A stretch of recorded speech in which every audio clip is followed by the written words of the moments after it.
Your journey has been an interesting one up to here. You've questioned so much more than those around you. You've even questioned yourself as to how you could have grown into these thoughts. Am I crazy? When did I begin to think differently? Why do people in general appear so limited in their... John Johnson, also known as the Natural Medium, that's his site. He's been on a pathway of the discovery of his own spiritual and personal awareness for many years. Tutoring is John's greatest passion. To work and support the expression and understanding of ourselves and to discover our own truth, John is also a tutor at the world-famous Arthur Findlay College in London and has a qualified spiritual healer.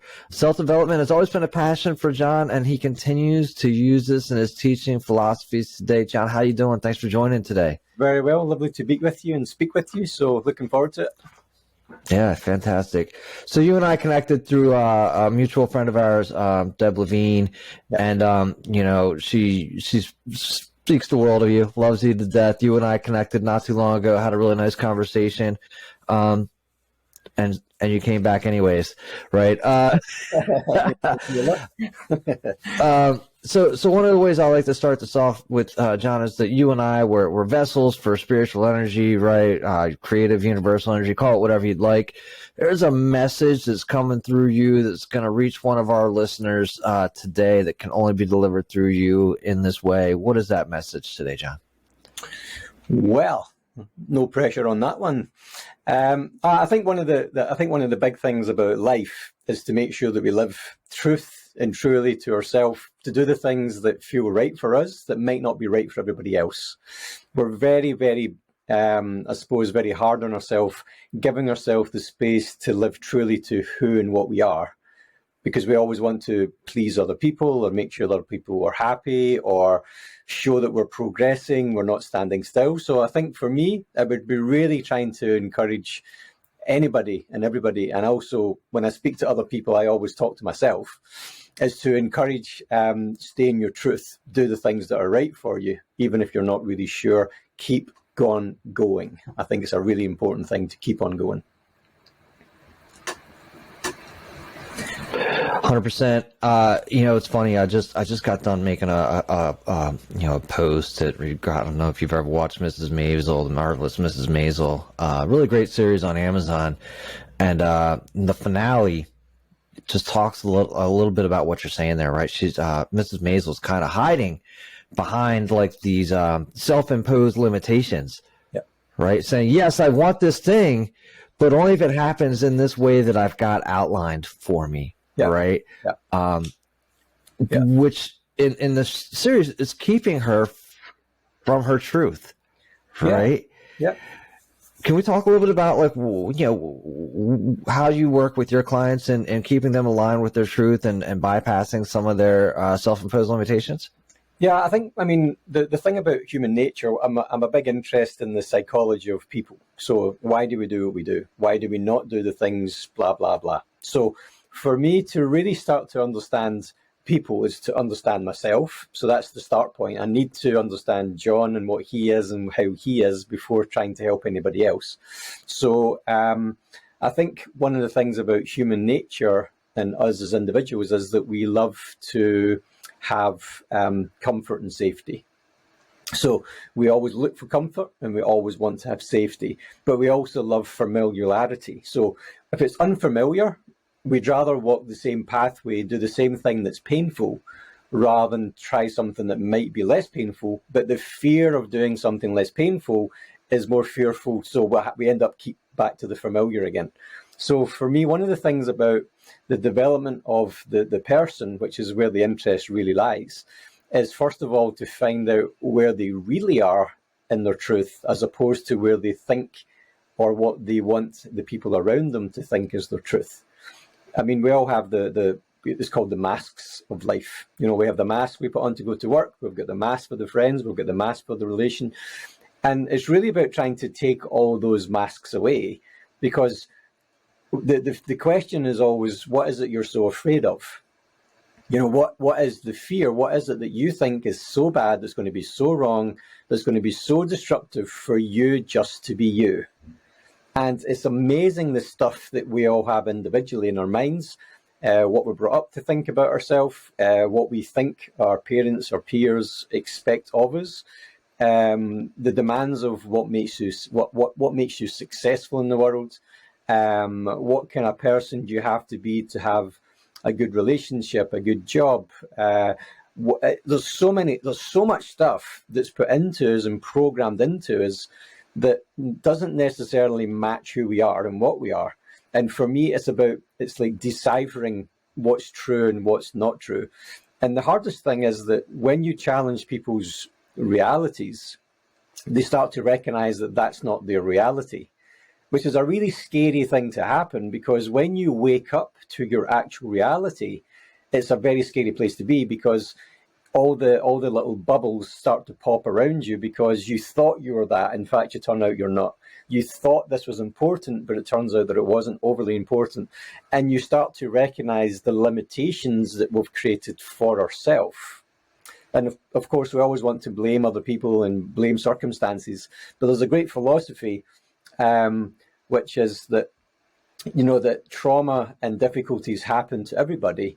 But what we focus on is what happens to us rather than how we react to what happened to us. So if somebody was a difficult parent, or we had somebody very dominant, then that was the trauma. But how do we react to that trauma? Do we make ourselves very small, and do we live our life walking on eggshells? Or do we actually stand up and recognize why this was happening? And my reaction was to make myself small.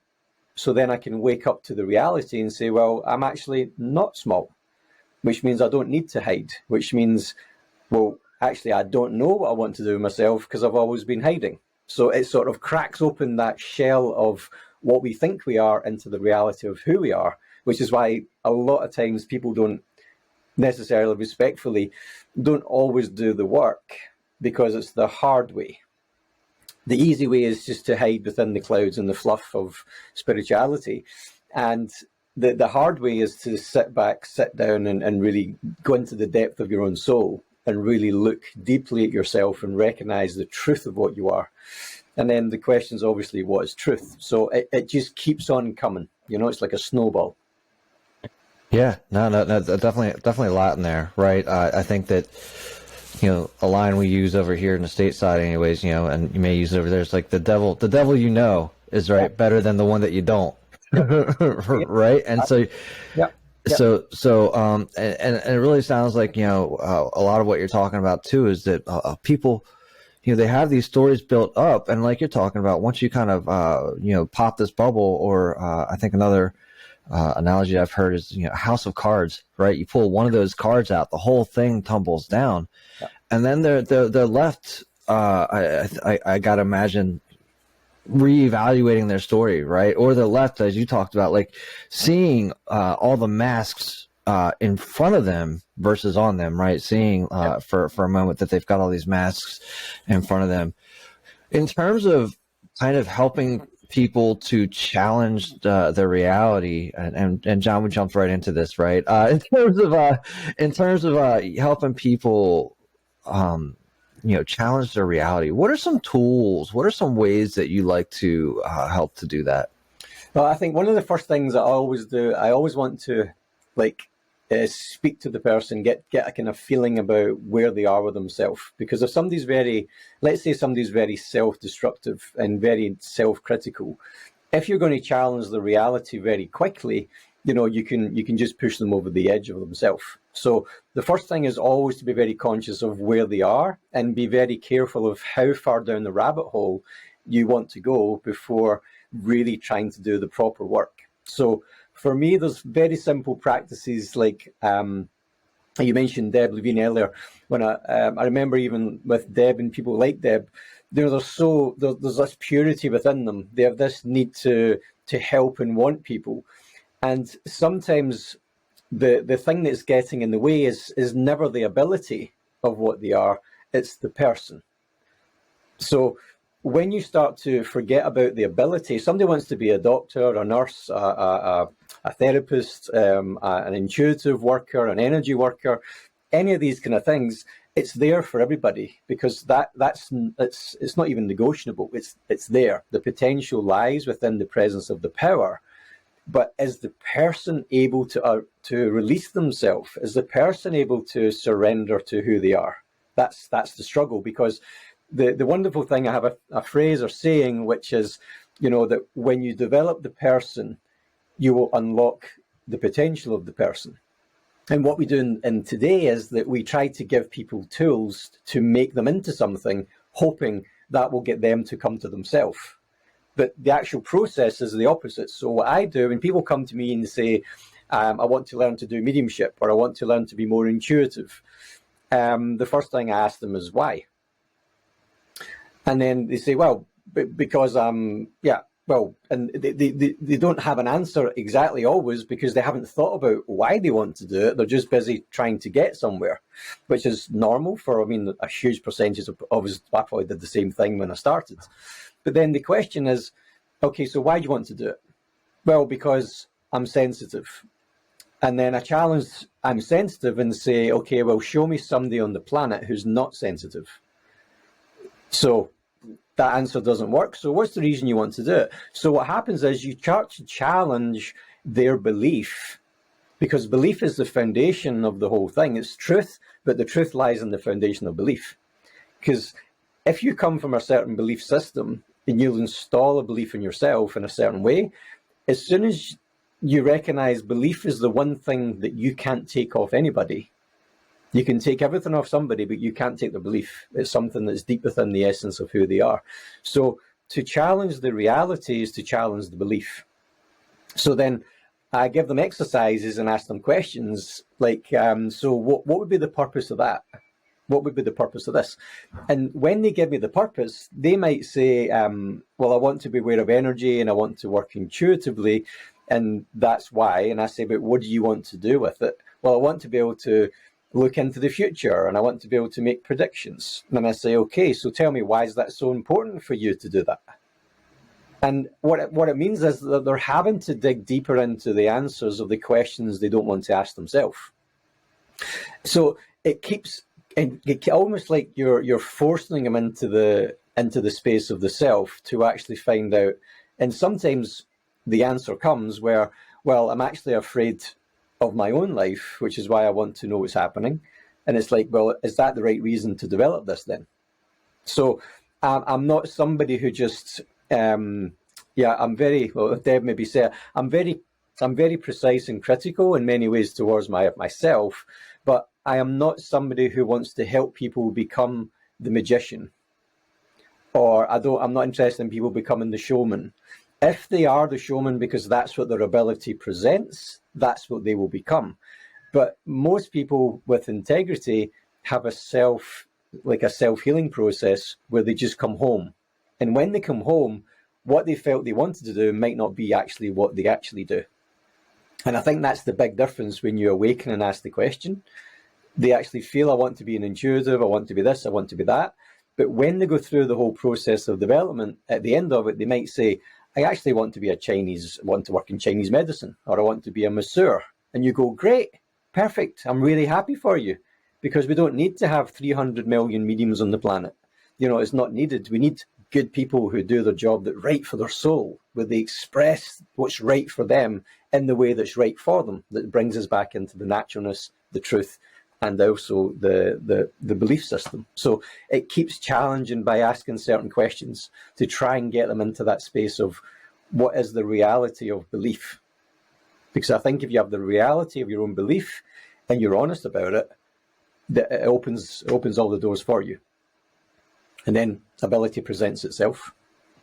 I love that, right? So, if we started off, right, it's really just a matter of, I think you even said it at the beginning, where are they, in this journey? Where are they in this journey to find out the truth of who they are? Like you're saying, we can all do, I don't know listen, I think we all have the capability, like you're saying, do any of it, be a doctor, be a lawyer, do whatever you want to do. But the real question is, why do you want to do that? Right. And I love the line you said, potential lies within the presence of the power. Right. and being able to surrender to who they actually are, right, within them.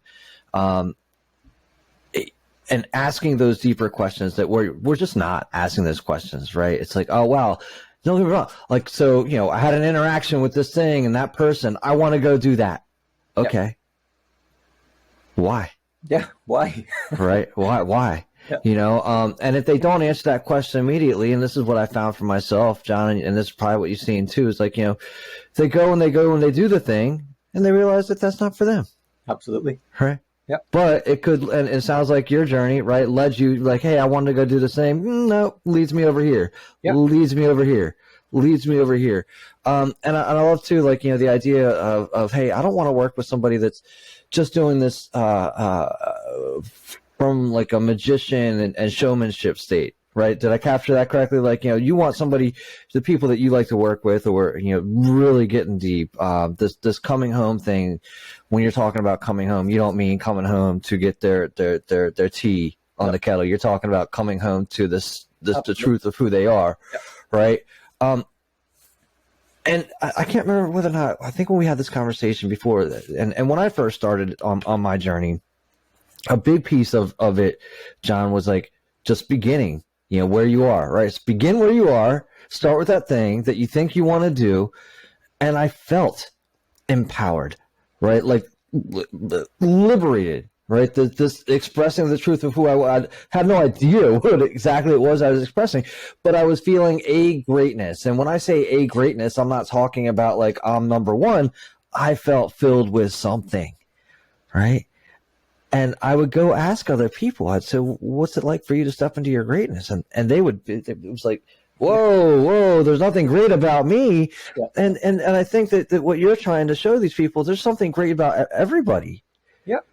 Right. So, when they start doing this journey, John, when they start recognizing, they start doing the self-healing and expressing the truth of who they are, what does some of that look like? I'm trying to, because I guess what I would say is that's part of the awakening process. I'm not sure if that's what you would say too. Like, what are some of the, and symptoms is a terrible word for symptoms. Like, what are some of the signs that they're coming home to themselves, or what are some of, people say, John, I'm feeling like this, and your response is like, oh, okay, you're on the path. You've clicked the next click in the ratchet or whatever. Yeah, I think one of the things about development, I think the moment of waking up to who you really are is this, as I said earlier, it's the scary part to bust all those reality bubbles. You wake up from who you think you are to who you actually are. And the thing about it is it's quite a scary transition for many people. But at the same time, if you can embrace the change where you start to recognize that one of the things that's very human in us is that we carry so much baggage of emotions, demands, expectation, mind chatter, the monkey brain.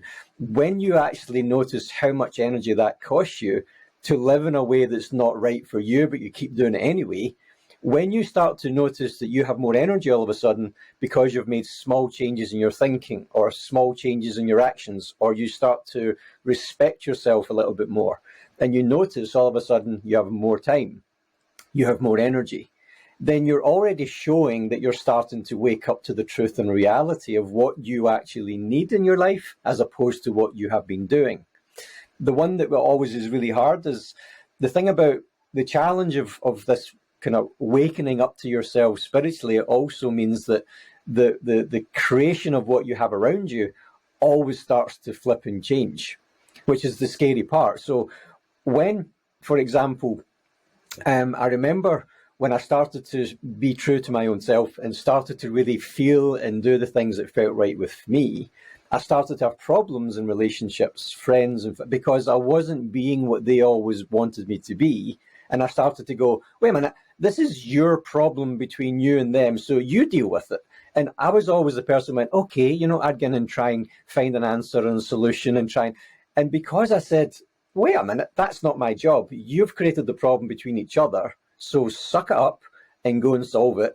And I'm just going to stand here. If you need me, I'll be here. But this is not my battle.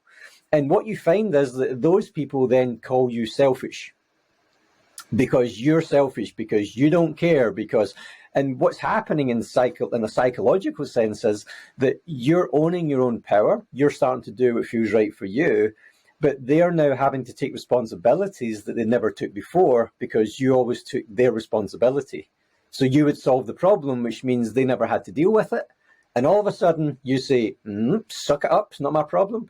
And you're the bad one, because now they need to think for themselves. Now they need to start to do that. So one of the big things for me when I see people that start to kind of wake up to this space is that they start to notice that there's almost like the war drum starts to rumble around the family and around the relationships. And it's like, I thought that was a good friend of mine, but actually when I see the way they treat me and what they do, I'm not sure they actually are a good friend as what I thought they were. And that person over there, who I never thought was a good friend, is actually more honest and truthful with me than anybody else. So your reality snaps and changes, that you start to notice the reality of who you are. And then you know you're starting to be in the right space, because then you're living truthfully to what's true and important for you. And you're no longer pleasing, satisfying, or taking on responsibilities that were not yours to start with. So I think that's a really big sign to look for when you notice that the world starts blaming you for being selfish. You're probably doing something right. Well, you're right, and I totally agree. Only because I agree, and I've seen it happen for me, anyways. Especially in the beginning, right, where you're on this journey. And this is kind of that line where, what are the things that are no longer serving you, right? Yep. And my experience was that those things dropped away on their own, like effortlessly, right? Drinking, for example. Yep. And it was like,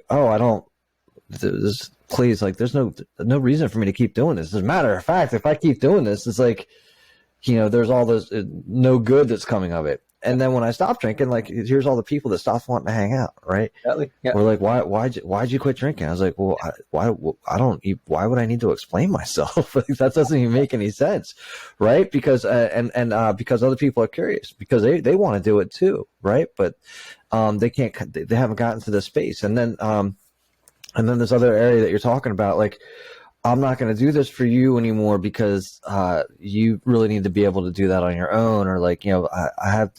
My life is valuable too, so I'm going to actually be responsible for mine. You be responsible for yours, yep. Right? And being called selfish, or spending too much time on yourself, type of thing. Like, yep. Well, I don't know. And John, I think it's very important to do things for others and give and be of service. Yeah. But one of the people that you're here to be of service to more than anybody else in the world is you. Yeah.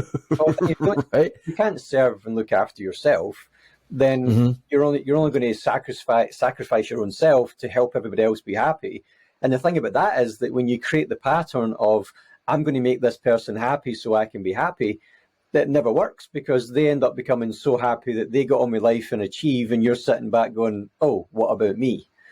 And you see this pattern a lot in relationships with people. So they meet somebody and they want to, they put on the happy-go-lucky, I'm crazy, I can sing, I love karaoke, I like to have a good drink.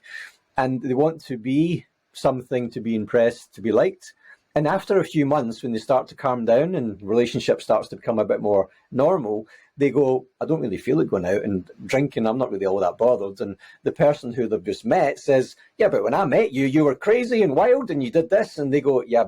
And in honesty, the answer is, but that wasn't me. I was trying to make you like me or impress you. Or so it's a very, very difficult thing. But they go through like the wheel and the pattern where every time they meet somebody, they've got to impress them to be liked. And then when they become themselves, which is maybe more passive or introvert or quiet, or they're maybe just normal, whatever normal is, then the person they're with, they get bored because they don't see that interaction that they attracted to them to begin with. And the person who does it to the other person ends up on their own again. And they never understand why people leave me. Because, I helped that person to become stronger. I helped them to become more confident. I helped them to be successful. And when they left me. It's like, okay, so why were you helping them so much to do something they needed to do themselves? And it's okay to, you say, to help other people, but that's what we're here for. There's a humankind, a human nature. We're here to help and support each other. But there also has to be sometimes doing nothing as the support. It's not always do something. Like, don't always have the answer, because sometimes the person needs to come with the answer, because if you always give the answer, then they're not doing the work for it. So you're trying to get the balance between being of service and being there, but also respect your own self, give the space for other people's growth, but give yourself the space for your own growth. And hopefully you meet in the middle somewhere. And I think that's the hardest thing for us, to have that balance. 100%, especially in kind of any relationship, right? You can see and here's the other thing on that too, John, like you're talking about, if we come with an answer, to the question from our own perspective. Yep. And when the person that we're trying to help is able to come up with their own answer from their own perspective, chances are it's actually going to be a different answer than we would have given, but it solves the same problem, right? And it's also that much more effective for that person, because they're like, oh, wow, I can answer this stuff on my own. I don't need you to be answering my stuff for me. And a lot of times I think just when you're asking these people these next level questions, it's like, oh, wow, thank you for asking me these questions and challenging me a little bit and making me dig a little deeper to realize that they actually have the resources that they already need within them to move forward. Yeah, I think the thing is, when somebody finds their own answer, they're going to trust and believe in that answer because it was their own.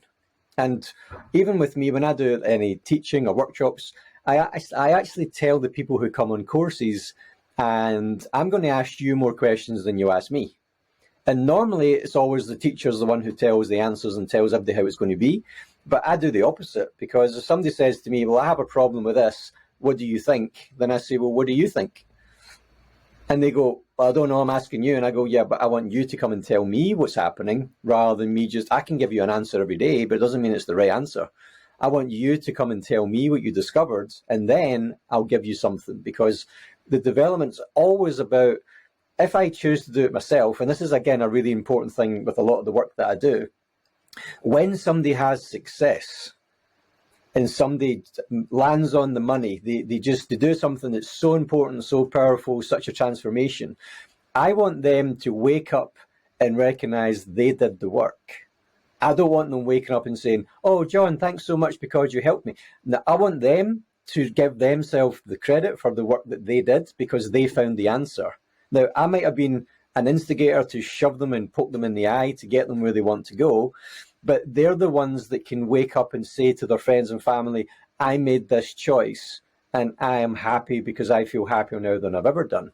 Rather than saying, I made this choice because John told me it would be good for me and it worked out. Because it's not about that. It's about encouraging you to find that truth of you by asking you the questions you don't want to. And then when you get the answer and it works for you, you can be proud of yourself. And if you get the answer that doesn't work for you, then you have to take responsibility that didn't work. But what did you learn from it? What can you do the next time? Because we have this tradition within spirituality, especially if you're doing some sort of leadership or that, we're meant to have all the answers. And I mean, I've got hard enough time leading my own life without trying to lead anybody else's life. So we've got to be able to see the two sides of it. You can't be the hero for everybody without also being the villain. So if you're going to be somebody who's going to tell people how to live their life and it goes great and they get praise, you've also got to take the problem when it doesn't go well. You can't have it only the praise and just have the other stuff. So that's why for me the best thing is always, when you have advice from anybody, is that they should not be telling you how to live your life and what to do. They should be encouraging you to look at opportunities, but ultimately you decide what happens, because you live and die by the sword, and that's how life is. And that for me is so important, because today we have everywhere in the world, but today it's more about thinking you have an insight into something, or because you're, even with your own development, I mean, you've done a lot of work with your own self, so people may have this trust in you that you might have an answer that goes beyond their perception.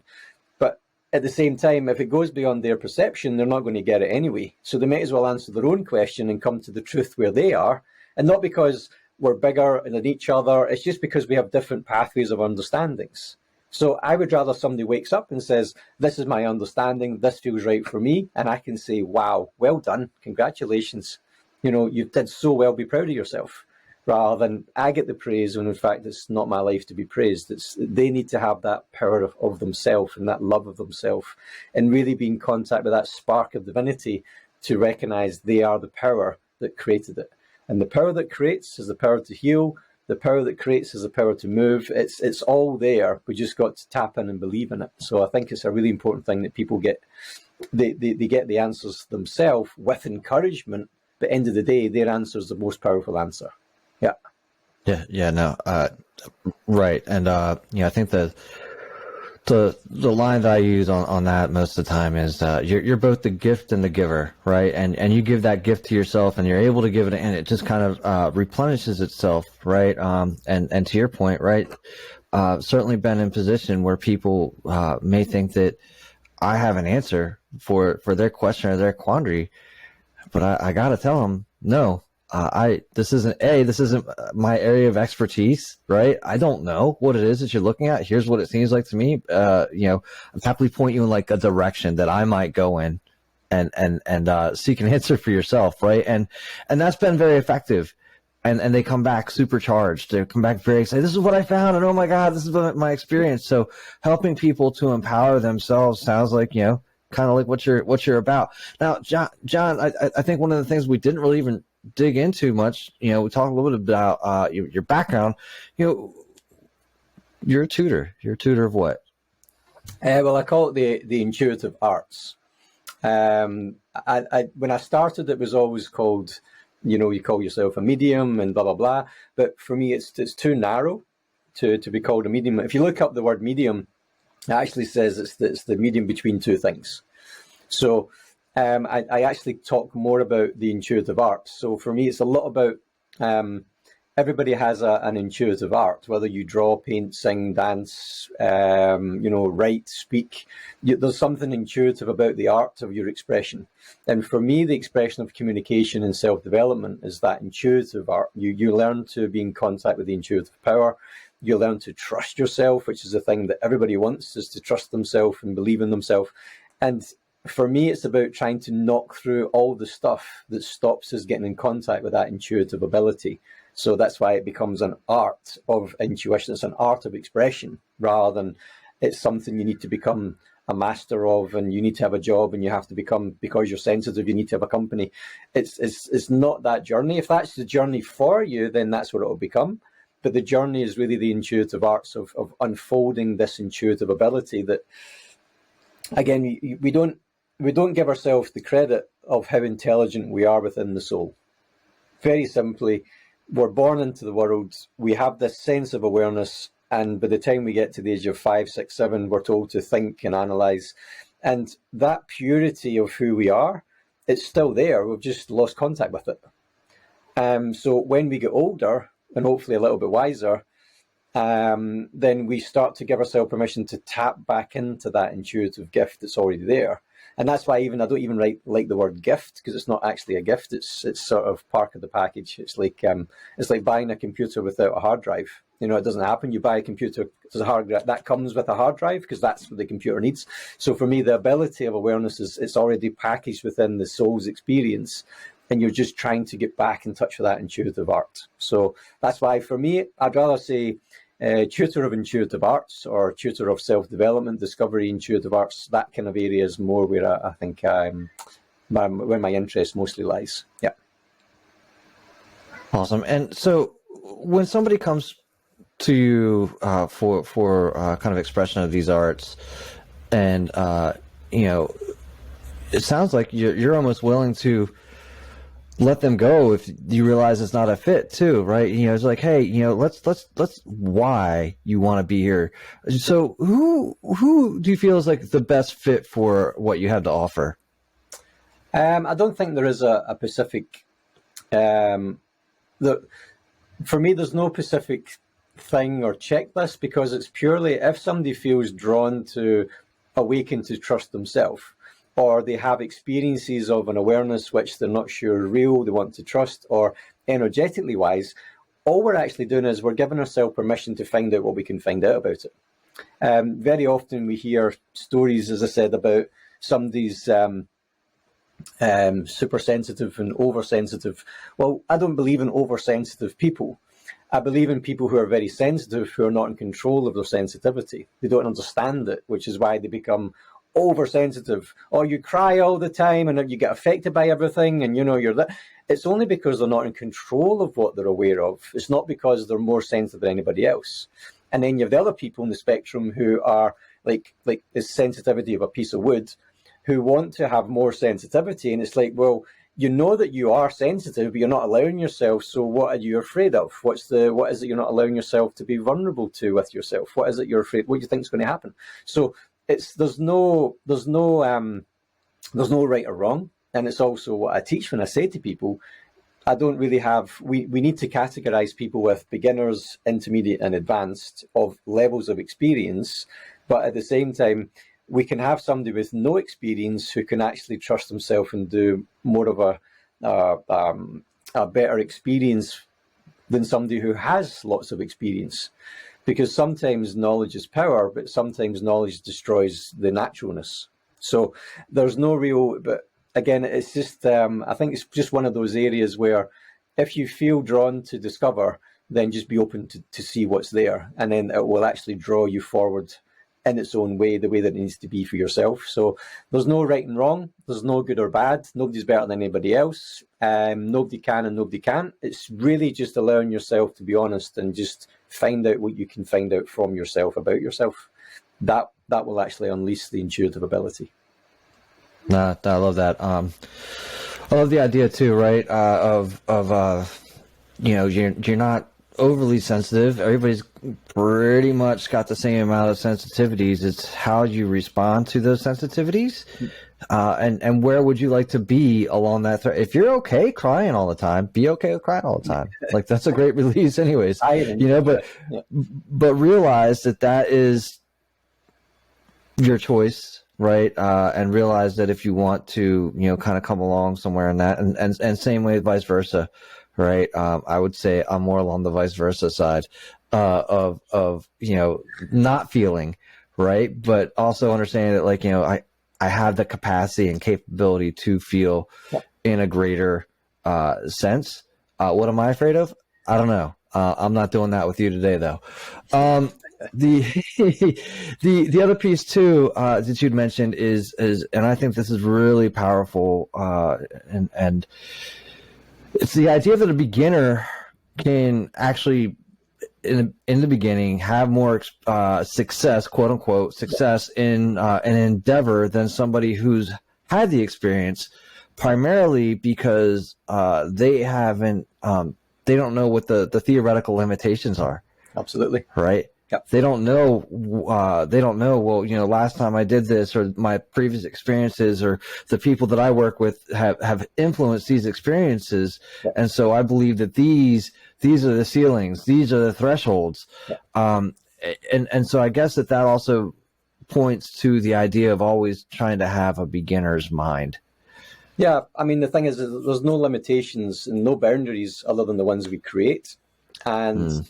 The thing about it is that, and this is why for me, I always have this feeling of responsibility because of what I do, is that I know for a fact that whatever I do with somebody who's very fresh, very new, very much I don't believe in a beginner, but somebody who we put unquote beginner, what I tell them and what I advise them and what I try to help and support them to do will become the foundation of what they do for the rest of their life, pretty much.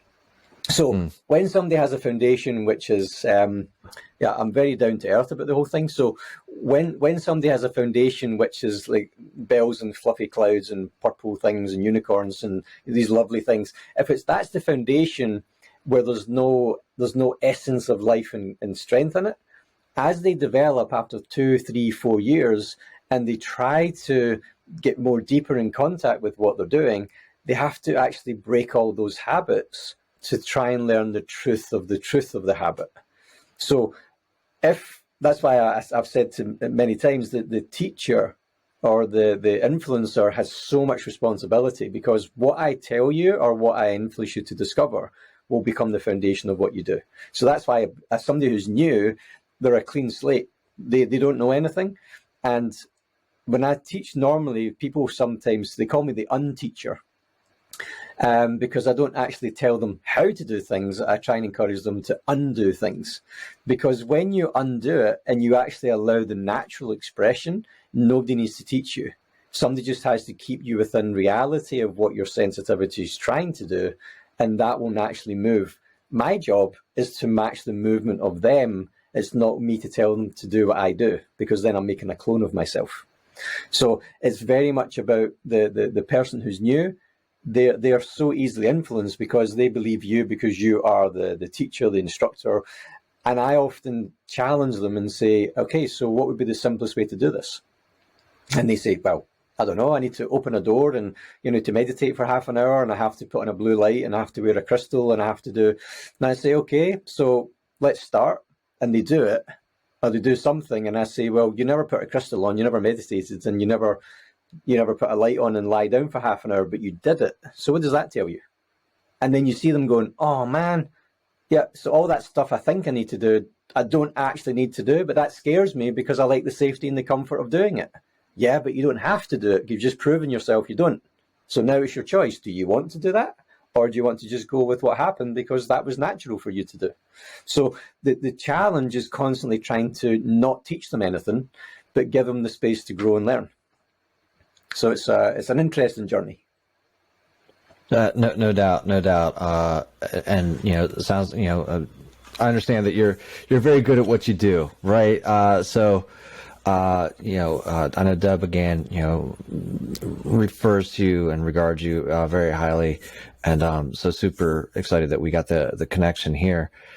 You said 2 to 4 years in the beginning there, John. You mean I can't do this in 8 weeks? Well, it depends how much money you have. The thing is, it's most people, when we're really, really genuinely honest about the process of development, unfoldment, trusting that which is inside us, most people, again, depending on how they're taught to do it, some people will maybe do 4, 5, 6 years before they really start to get into that space. Now, it's a very simple reason, because from your age of 4, 5, 6, 7 years old up until whatever age you are today, so let's say you're 40, 45, you've been thinking and analyzing for 38 years. And for you to drop that analytical mind but still use it, for you to drop your knowledge but still rely on it, and for you to get in contact with the space that you've tried to shove away and ignore, it's not going to happen in 1 year when you've been ignoring it for 39. So it's just a time of awakening, and some people go faster than others. Some people are very much in contact, but they just need to understand it more. So it varies for many different people. But I mean, even for me, I didn't do anything in any professional capacity for the first 6 years or so. And I was training really, really hard and regular. But I never felt it was granted to do something for somebody else when I wasn't fully comfortable doing it for my own self. So that makes a lot of sense, right? And I would have to say that that parallels and is in line with what I've seen so far, and just in these conversations, kind of what's that growth trajectory. And I only bring it up and just say that it takes real time. The 2 to 4 months it's real time, but in the context of personal development, that's kind of like a blink of an eye, right? And there's so much to what you're saying. There's so much to kind of undo. There's so much baggage that we're just not willing to let go of just yet, right? Like, I'll leave this one behind, John, but I'm carrying the rest for now. Yeah. And I'm going to keep the rest for the rest of, and next year maybe I'll drop 2 bags. Yeah. Right. Yeah. Yeah. I get it. I get it. So, John, I got a little section here that I like to call, it's kind of like spiritual speed dating, right? Somebody's tuning in today. Is a spiritual speed date. They're like, it's John for me. And, so spiritual bachelor number one, we talked about fear a lot. And I think that, we talked about, it's the devil, but what would you say that we're all afraid of? They're afraid of their own personal power. They're afraid of being too good. They're afraid of being everything they are. And I think the biggest fear, mostly when you really connect with people who really genuinely have the heart, the compassion, the love to serve and help other people, a lot of the times the fear is of themselves, about, as I said, being too powerful, being too good, trusting themselves too much because they're afraid their ego is going to come. They're afraid that people are going to, they're going to become something like an animal in disguise. And I think that's the biggest thing. And in combination with that is vulnerability. Vulnerability is seen as a negative thing. And the fear of being vulnerable is why we stop being childish and being crazy and dance around. I mean, I've seen you've seen a little clip of you dancing around in the restaurant, and I was thinking, yeah, go for it, Brendan, have a good dance. That's vulnerability. You're just expressing your craziness and your vulnerability. You're not thinking, and vulnerability actually is the biggest thing we can give ourselves. It's the biggest strength is actually to be vulnerable, is to be beautiful. So it's a very powerful thing. So to be in your power, but be vulnerable to your own power. I think that's the biggest fear. Yep. Yeah, definitely a paradox there. I think that, until you experience it or you go through it a couple of times, you're not going to understand it. Yep. So definitely powerful. I agree with that. What is our greatest distraction? I would say, the easy answer is the mind. I think our bigger distraction is that we give so much power to the mind. If we give ourselves the permission to be more aware, we wouldn't be so restricted.